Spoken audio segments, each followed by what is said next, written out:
Hello, and welcome to Wizardry. Well, I finally made it.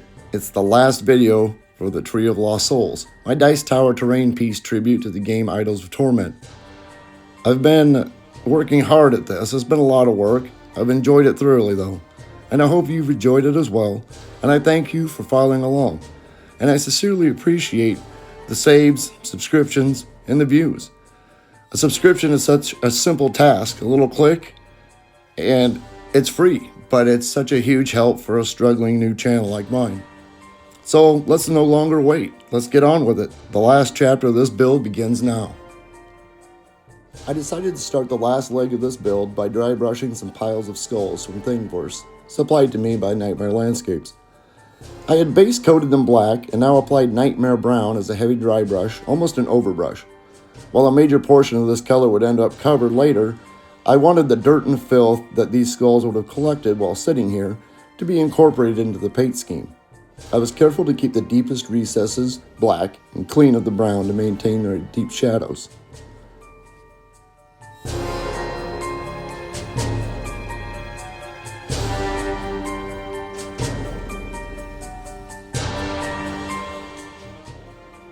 I also had some tombstones to paint and used the same basic dry brush method on these as I used on the cross and pedestal in my past video. In every shade of gray from dark to light, I did include the smallest amount of brown. I was hoping that this would keep with the grungy, dried out, desolate feeling that I had adopted for this build. As I layered from shadow to highlight on the headstones, I would stipple alternate shading randomly to give that pitted and ancient look to the stones.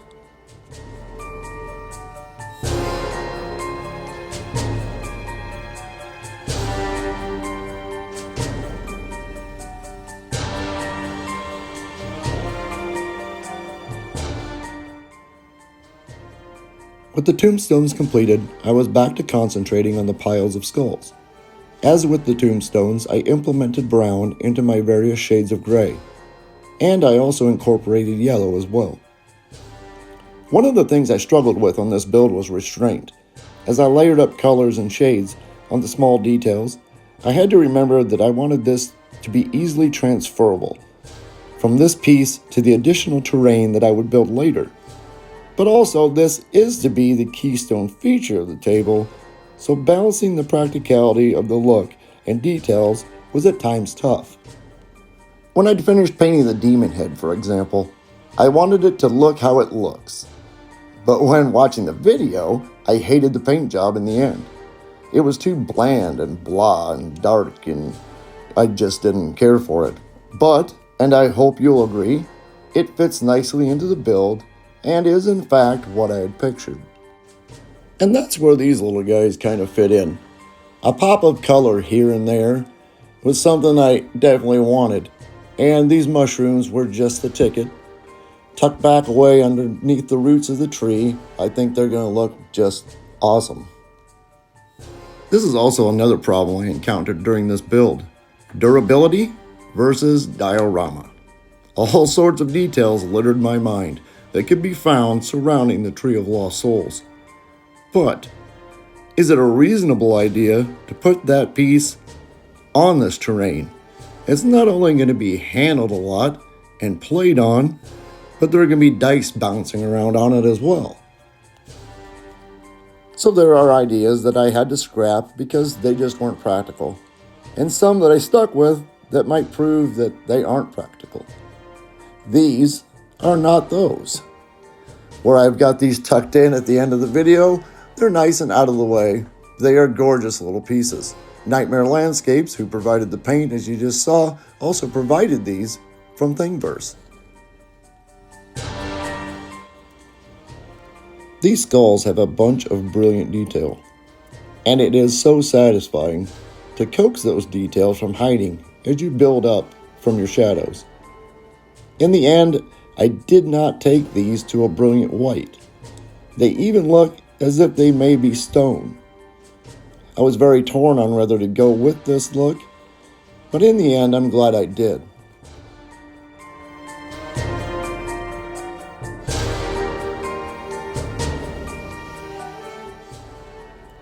And so, now here we are, at the base of the demonic behemoth, sealed and primed with Mod Podge and paint, and ready for the first dry brushing. Building this from a thought has been immensely gratifying. Before this primer coat, it was a chaotic collage of flotsam and jetsam seemingly thrown together. One unifying coat of paint, and the chaos becomes harmonious.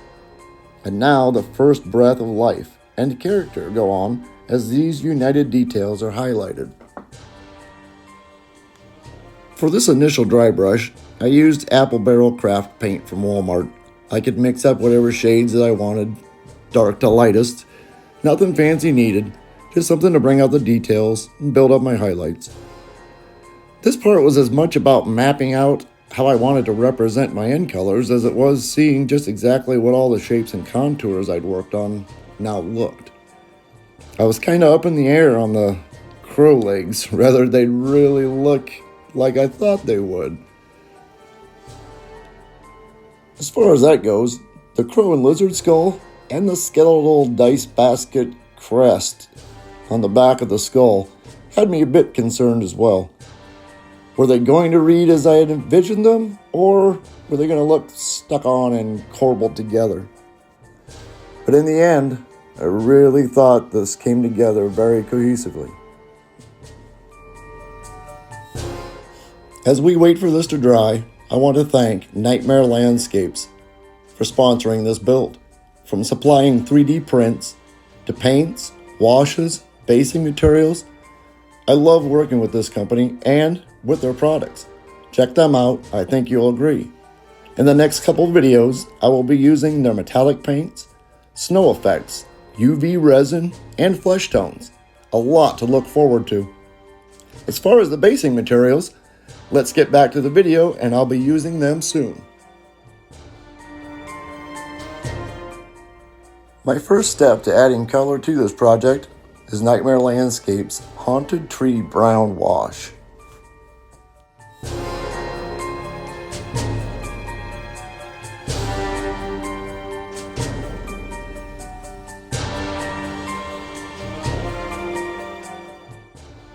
For a variance in the brown, I added Foggy Mist White and Nightmare Black Wash to my Haunted Tree Brown.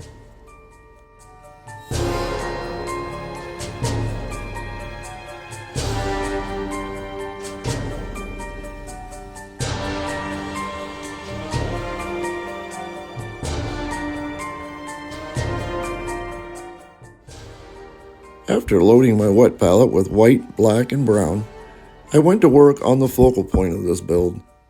I had primed the skull some gray and white, and it was time to add some character and depth to him.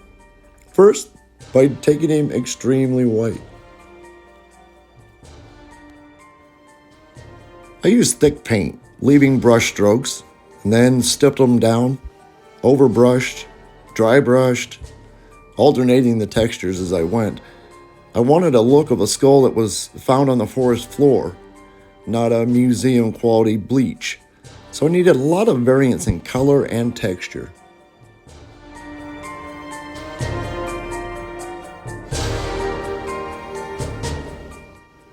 I treated the other skeletal features in the same way, bringing them up to a brilliant white, then darkening them down, leaving a patchwork of textures and colors. I mixed some craft paint in at certain layers where I wanted a thicker texture or a dull, less vibrant color. This is exactly what I'm doing here in this step. I wanted some flat gray, so I reached for the craft paint. This is not to say that this is a bad paint. I have some nice looking miniatures painted with this very paint brand. I worked up from the dark gray to a lighter shade of gray, some places almost white, being rather sporadic and ignoring some places altogether. I wanted the randomness of color that you see in nature. Then it was time for a nice black wash. I used a small brush for this to have control of where and how much wash went on, repeating in recesses and undersides when needed. It took a long time, but it was worth it in the end. I then returned my focus to the skull. Nightmare Landscape's Foggy Mist White Wash worked like a charm for this. I mixed varying shades of gray and then dabbed it off when partially dry. This lifted some of the paint and or wash from below the current coat and really helped sell the appearance that I was going for. I repeated this process numerous times with various shades of white to black wash. I painted some areas pure white to medium gray, then in turn covered it with a stippled wash. In the end, the skull had that porous, well-weathered look that I was looking for. Satisfied with the skull's appearance, I switched focus towards the tree. Once again, I broke out the craft paints for an array of dark browns to black for the shadows. I overbrushed, dry brushed, and stippled. The method was determined by the texture of the bark in that area, or if that area needed texture it was lacking, leaving brush strokes to simulate wood grain, for example. I then used my Nightmare Landscapes paint to punch it up in the highlight areas.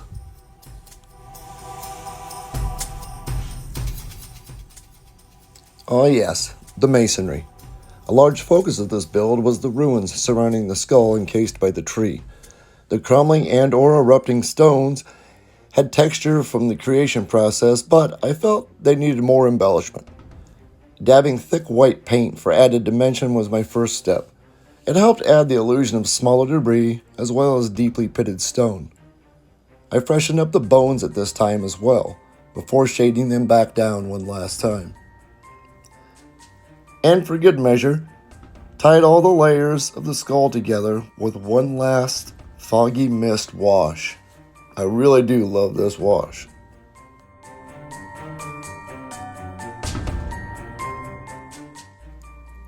Time to add accessories. It was nice to finally be putting some of the extras that I'd painted up on this tree, and to know that soon I'd be starting the flocking process. Tying up these loose ends with everything coming together was getting to be a very satisfactory feeling. I paved a layer of scenic glue with small stones I'd cut from some heavily textured cardboard that had been some packaging of some sort before I misered it away to be repurposed. I covered them with a glue wash that softened them to be a little more pliable, and then seal and protect them once it dried. When it had dried, I mixed up another PVA glue combo with some paint for an additional coat of protection and a primer coat. I added blue to the mix to separate these pavers from the units that I used to build the vertical structure. The rest of the ground cover is cleaned and screened sawdust, dusted over a scenic glue base.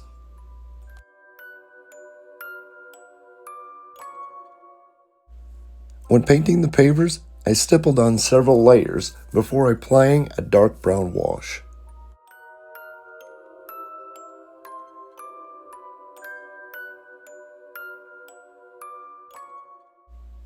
I then made a glue brown wash mix and grouted between the pavers before burying it all in flock to dry. When that was dry, this part was a breeze. The flock drank up the Nightmare brown wash very happily.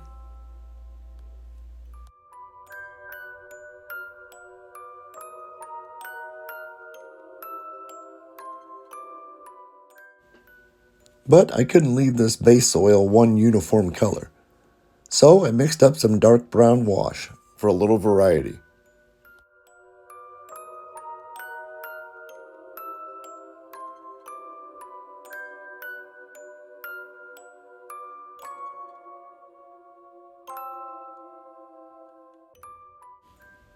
After adding some variation to the soil, I decided to add some Reaper giant rats to the build. They were an unplanned addition to this build, and I didn't film the painting of these. They were actually planned for a totally different project. The rats were originally intended to be in a diorama with this Reaper were-rat, a subterranean sewer diorama, along with 2 Reaper plague rats, but change of plans. I guess I'll have to order more.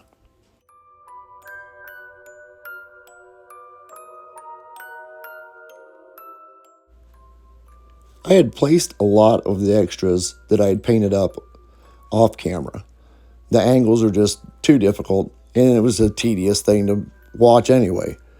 And now it was time to add some grasses and use some of my Nightmare Landscapes basing materials.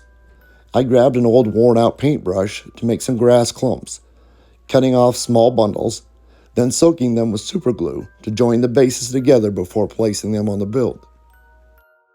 I then mixed up a PVA glue water mix to glue down my basing materials. It was my first time using these from Nightmare Landscapes, and I love the way that they look, and the containers they are in make them easy to handle and apply. I only used the sand and fibrous material because I decided no greenery on this build, so I didn't use the flock, but it was very tempting.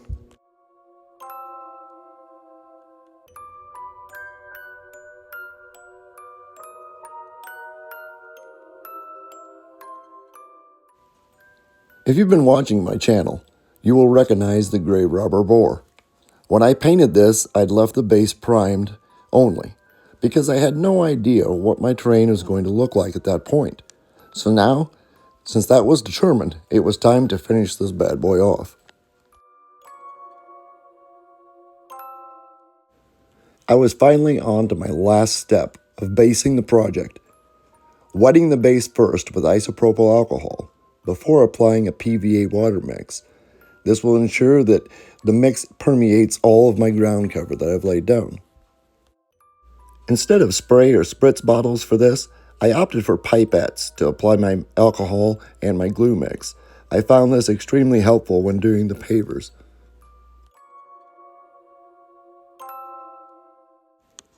With the base drying, it was time to move on to the Misfit Murder of Crows. I went flat black on the underbelly and the bottom of the tail to hide the flaws from the misprints, but I didn't want them all just flat black, because truly the birds are iridescent in real life.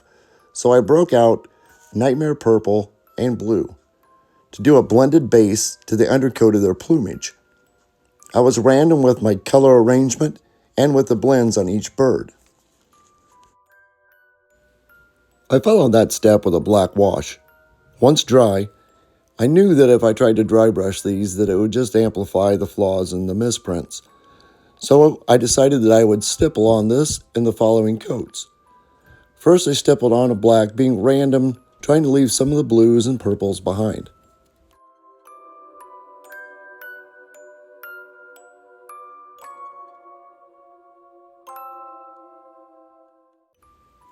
My final step was to stipple on some more blue and purple and blend those together on the surface of this black. All in all things considered, I think these turned out pretty darn well.